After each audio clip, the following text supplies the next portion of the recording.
தம் கிருபை பெரிதல்லோ என் ஜீவனிலும் அதே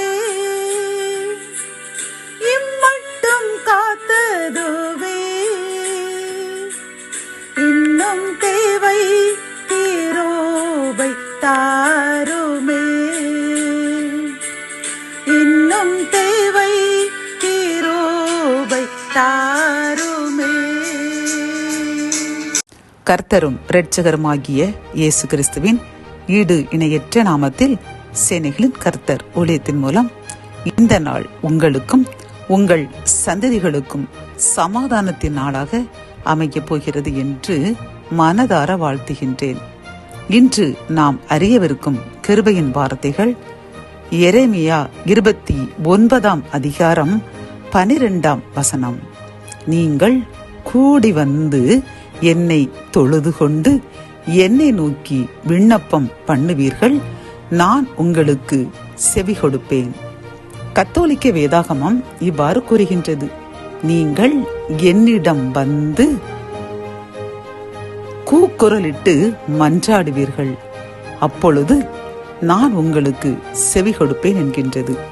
பிரியமானவர்களை, இன்று இந்த செய்தியை கேட்டுக்கொண்டிருக்கின்ற நமக்கு கர்த்தர் கூறும் நல் ஆலோசனையும் அறிவுரைகளும் என்னவென்றால், நாம் கூடி வந்து கர்த்தரை தொழுது கொண்டு அவரை நோக்கி விண்ணப்பம் பண்ணுகையில் அவர் நமக்கு செவி கொடுப்பாராம். பிரியமானவர்களே, அதாவது நாம் ஒருமித்து ஒரு மனதோடு அனைவரும் சேர்ந்து ஒரு காரியத்திற்கு ஜெபிக்கும் பொழுது, ஒருமனப்பட்டு நாம் அவரிடம் மன்றாடும் பொழுது, நம் விண்ணப்பத்திற்கு நாம் ஜெபித்த அந்த நிமிடமே பதில் அளிப்பேன் என்று வாக்கு கொடுக்கின்றார்.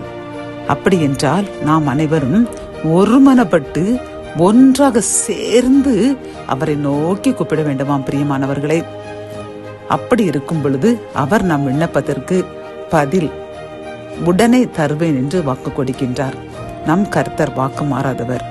நாம் தனி ஜெபம் பண்ணுவோம். நம் வீட்டில் அமர்ந்திருக்கும் பொழுது குறிப்பிட்ட வேளைகளில் குறிப்பிட்ட நேரத்தில் இறைவனை நாம் மன்றாடுவோம்.